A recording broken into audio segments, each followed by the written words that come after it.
let me give you my best look at worry, how to recognize it and define it, and what to do about it.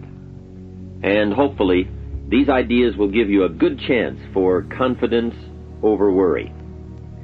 First of all, worry might well be killer number one. And if it is not the number one physical killer, although doctors tell us worriers die sooner than non-worriers, and we have all heard the expression, worry yourself to death, at least it is the number one killer of dreams and achievement, of energy and vitality and lifestyle. I know the damage and effect of this killer, worry, firsthand. I will spare you the details, but over a period of some 3 years, I let worry get out of hand. As I've mentioned before, I became a super worrier. I was good at it. The combination of small and big worries about my circumstances, what people thought of me, my finances, my abilities, the future, my progress, all led to a complete physical collapse, a stay in the hospital, emotional, mental, and physical exhaustion, and a deep despair I couldn't shake.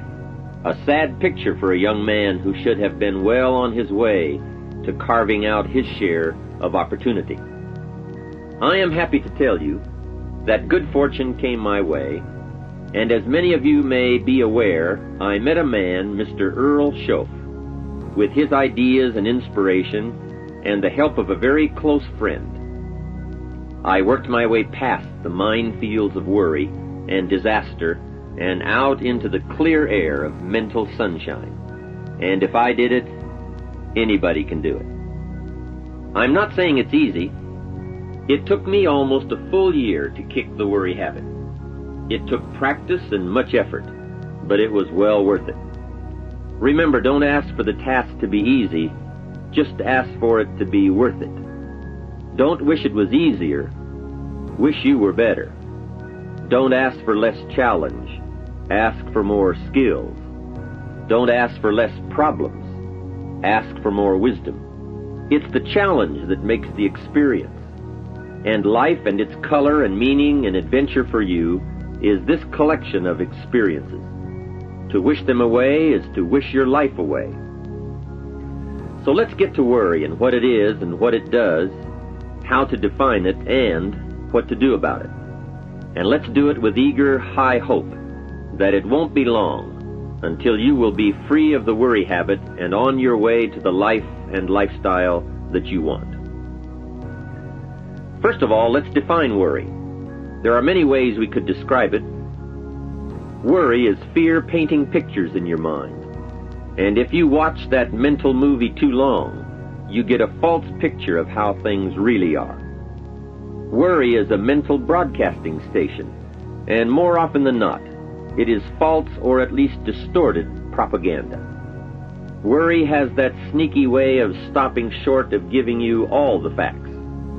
Worry is often the trickery of mentally filtered facts on the negative side and the bold declaration that these are all the facts. Worry has the mental audacity to suggest that the elevator only runs one way, down.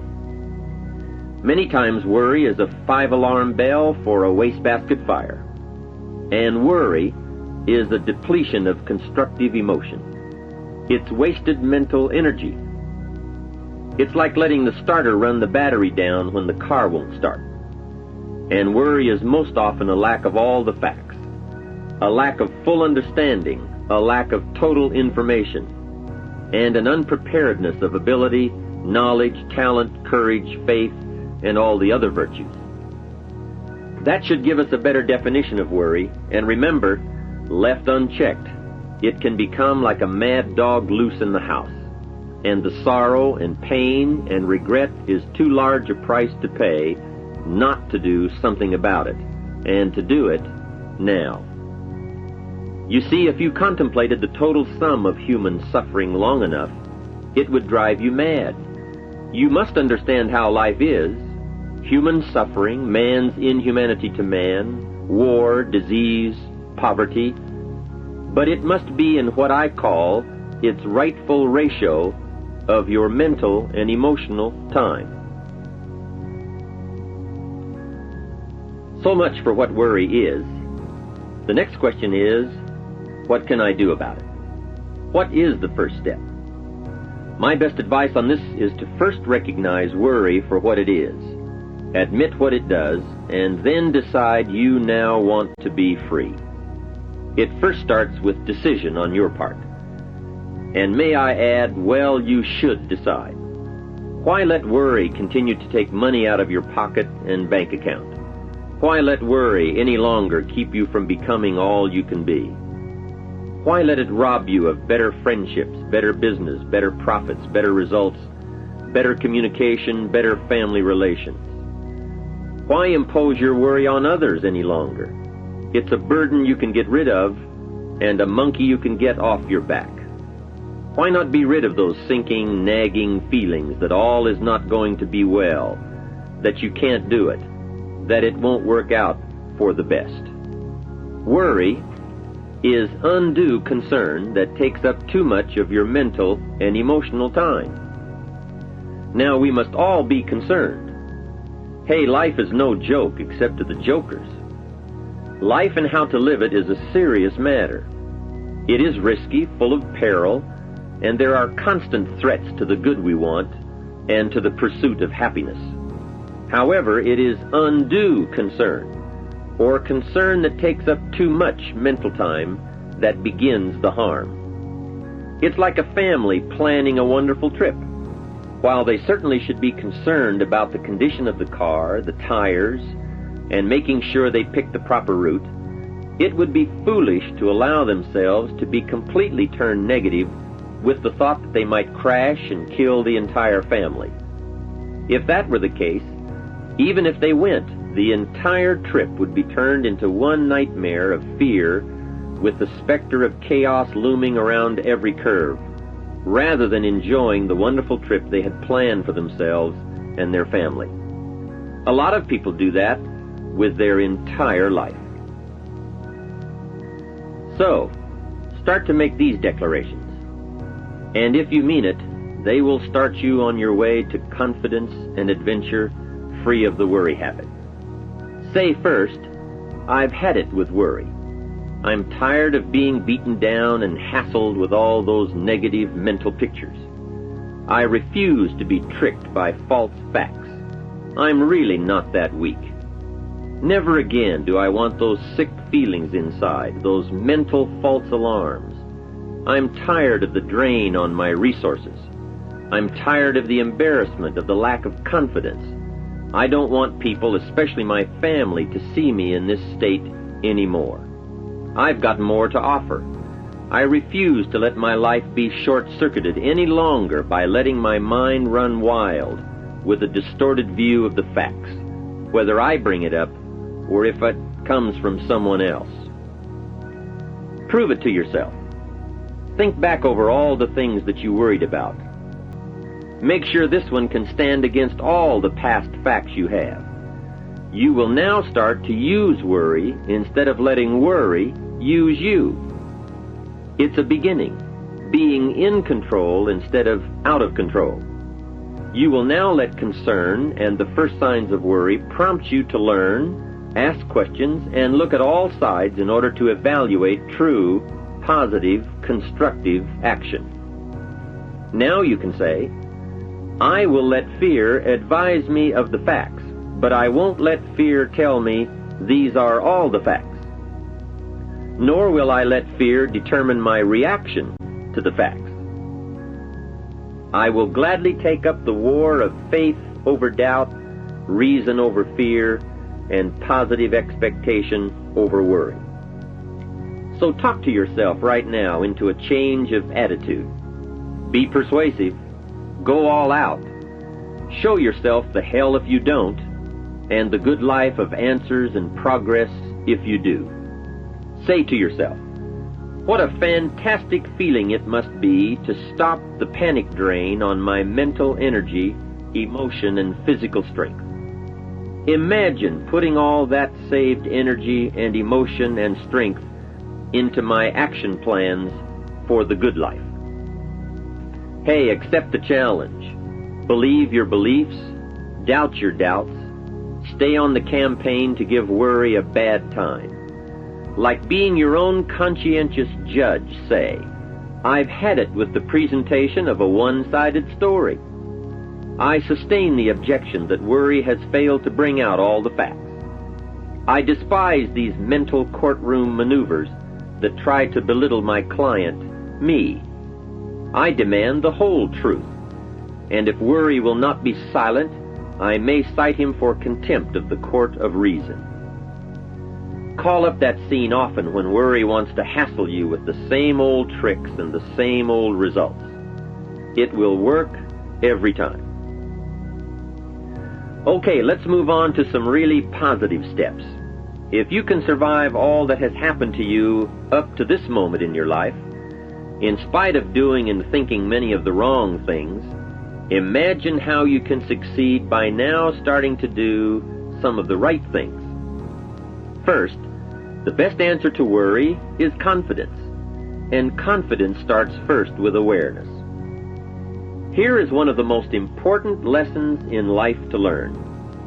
Life and business is like the changing seasons, and the real challenge of life is to learn how to handle the winter and take advantage of the spring. In short, that's it.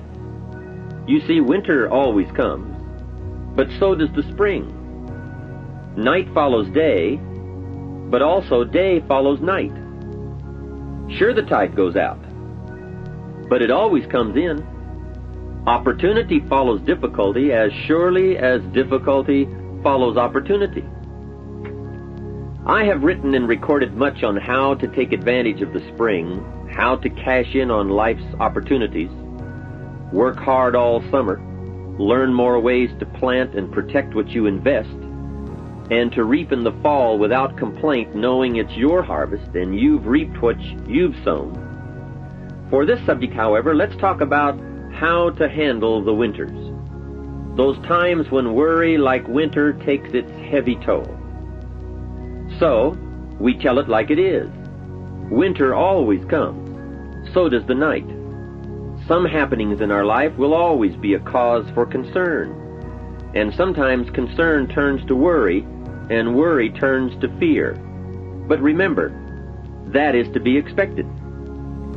Each day, each event, each season brings both expected and unexpected advice I have on worry. First, don't be afraid to face the facts of life. It is not negative to understand that the winters always come. Don't be faked out. Don't clip the word impossible out of the dictionary. Sure, the Bible says all things are possible, but I don't really understand all that means. My daughters ask me, have you ever tried putting toothpaste back in the tube? Don't say I don't want to hear the problem. I don't want to see the difficulty. Don't show me the weeds. Don't say anything negative. Only see the positive. That's foolish. There is a thin line between positive thinking and kidding yourself. And remember, there's also a thin line between faith and folly. Here is the key. Humans have the unique ability to see it as it is, and they also have the ability to see it better than it is. One is called fact, the other is called faith. Faith you develop, facts you acquire. The facts you acquire are essential. It's like belief. You constantly must find facts to support your belief. Faith says, I will move mountains. It doesn't say, I will move mountains if someone gives me a bulldozer. I'll move a mountain if they will build me a road up there, if the weather's nice, if they give me a shovel. Faith just says, I will move mountains. Faith doesn't ask for a result to prove its existence. Faith is because it is. And remember, people die for faith. And some people give up everything they own, their life, for faith. Many years ago, over in Vietnam, a Buddhist monk did a very clever thing. He did the ultimate in political dissent. He burned time. I'll study weeds and how to get rid of them. I'll be less frightened of the changing weather and the quick storms. In the fall, I will exercise more care and reap what I have without complaint and blame nothing for the amount of my harvest.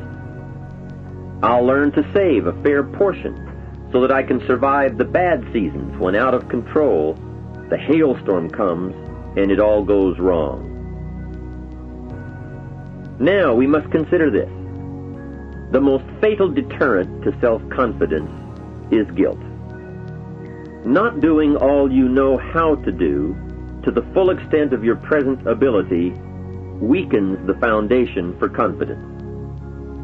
The biggest part of worry comes from the lack of this personal confidence. And lack of confidence comes from two major things. First, no goals or plans. And second, no daily discipline to achieve. The inaction to cure or handle small tasks is what starts the guilt process. And that always tends to make you look at what's wrong and expect the worst. So listen to the voices of creative experience. Let nature, experience, wisdom, books, everything speak to you and teach you. Remember, both opportunity and challenge await action. Everything yields to diligence. It's not what you can do, it's what you will do that counts. And undeveloped ability comes from three problems. First, lack of inspiration to find out. Second, lack of reasons to learn. And third, lack of applied time and action for developing those abilities. Remember, humans are remarkable, a marvelously functioning entity. Imagine how uniquely your body and mind have survived and managed to function in spite of all the worry. Humans don't die easy. They die hard. Develop a plan for your life rather than aimlessly drifting through it, the victim of circumstance. Create your own environment and learn to control it. You control your own mental environment by developing yourself. So go on a crash program to clean up decisions. Get things done. Get other things set up and started and organized. Start doing all the things that would make you feel better. Exercise, diet, reading more books. Open a floodgate of positive moves in the right direction. And be thankful. Add up what you do have. Make an actual as well as a conscious mental list of all you possess, tangible as well as intangible. In view of the 4 billion other inhabitants of the world, yours is probably an incredible list. That list, and being thankful, should then lead to the big step, calls and letters. Write at least one encouraging letter or thank you note, and make at least one encouraging phone call or thank you call every week.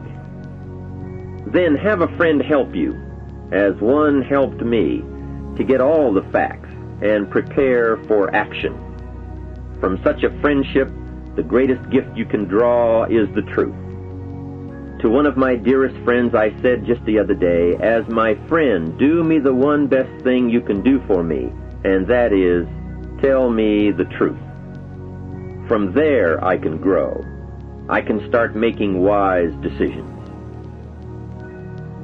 We all admire poise, confidence, awareness, courtesy, good manners, courage, health, kindness, attention, beauty, speech, expression, and unhurried intensity and talent at work. This can be your life.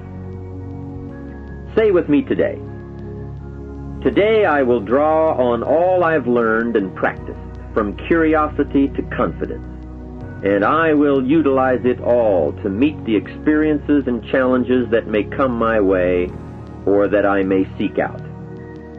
And if all I know and do does not meet or match some unforeseen challenge or experience, I will keep careful notes and take them to my private conference table and try to figure them out and learn and grow. Mixed in my curiosity is thanks that I'm alive and able to see and feel and learn and handle and enjoy being human and being alive. and having been given a chance to turn challenge into experience. How great to have a mind to expand and a soul to nourish, to have hands that can feel, a heart that can experience, a mind that can inquire and learn, a soul that can soar, a body that can respond, to know love, sadness, hope, disappointment, accomplishment, failure, thrills, terror, appreciation, bafflement, wonder, awe, frustration, misery, confidence, courage, contentment, impatience, expectation, apprehension, fulfillment, music,